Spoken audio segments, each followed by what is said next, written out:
ఆర్థిక నేరస్తుడికి ఆర్థిక నిర్వహణ గురించి ఏం తెలుసునని AP biodiversity chairman Neelayyapalem Vijay Kumar అన్నారు. ఈ సందర్భంగా మీడియా సమావేశం నిర్వహించారు. ట్విట్టర్లో వరుస పెట్టి ఒక 4-5 ట్వీట్లు వేశారు. ఏమంటే 5 సంవత్సరాల్లో వాళ్ళు ఆర్థిక నిర్వహణ బ్రహ్మాండంగా చేశారంట, ఈ 10 నెలల్లో మేము అధ్వాన్నంగా చేశామని చెప్పి జగన్మోహన్ రెడ్డి గారు చాలా కోపంతో ఆవేదనతో ఆయన ఏదేదో స్టాటిస్టిక్స్ అన్నీ ఇచ్చారు. జగన్మోహన్ రెడ్డి గారు ఒక చిన్న విషయం ఏంటంటే, అద్దాల మేడలో ఉండేవాళ్ళు ఎప్పుడూ ఎదుటి వాళ్ళ మీద రాళ్ళేయకూడదు.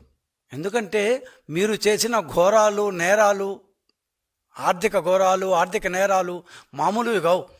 5 సంవత్సరాల్లో మీ పర్సనల్ నేరాలు పక్కన పెడితే ప్రభుత్వంలో మీరు చేసిన అస్తవ్యస్త ఆర్థిక పరిపాలన ప్రపంచంలో బహుశా ఏ రాష్ట్రం ఏ దేశం కూడా చేస్తుండదు. అంత అస్తవ్యస్త పరిపాలన చేసిన తర్వాత మీరు 10 నెలల్లో మేము చేసిన దాని గురించి చాలాసార్లు మాట్లాడారు. అన్నిటికీ జవాబిస్తామండి. మేము మీలాగా పారిపోయే వాళ్ళం కాము.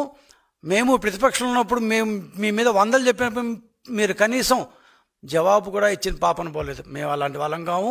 ఖచ్చితంగా మేము అన్నిటికీ మీరు ఇచ్చిన ట్వీట్లు అన్నిటికీ ఒక్కొక్క దానికి ఒక్కొక్క ట్వీట్కి నీట్గా జవాబిస్తాం. పరిపాలనలో స్థిరమైన గవర్నెన్స్ ఇచ్చేదానికి కట్టుబడి ఉన్నాము. ఆర్థిక పరిపాలన ఇచ్చే మంచి ప్రభుత్వం అది.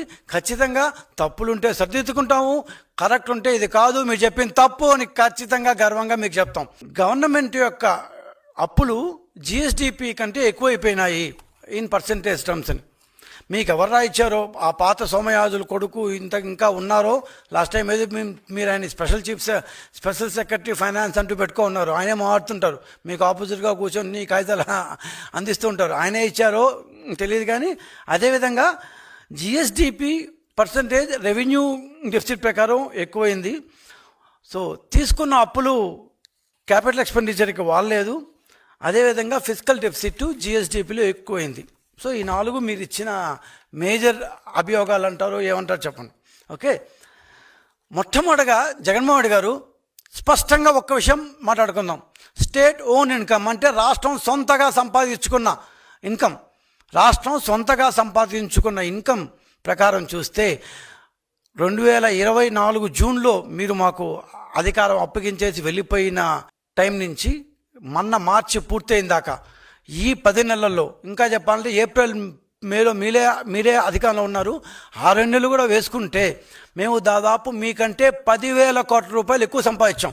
10,000 కోట్ల రూపాయలు మీకంటే ఎక్కువ సంపాదించాం.